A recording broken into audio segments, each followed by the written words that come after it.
Mi nombre es Adela González Usayú. Soy de la comunidad de Huíncuaro, corregimiento de Urú, del municipio de Uribe. Me encuentro aquí en Bogotá en un tratamiento de cáncer de cervix. En el año 2022 comencé mi tratamiento con braquiterapia.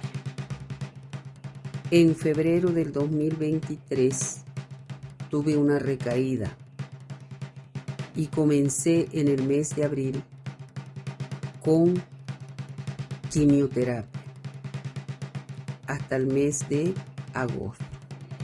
En el mes de noviembre comencé cada 6 semanas con inmunoterapia hasta la presente fecha.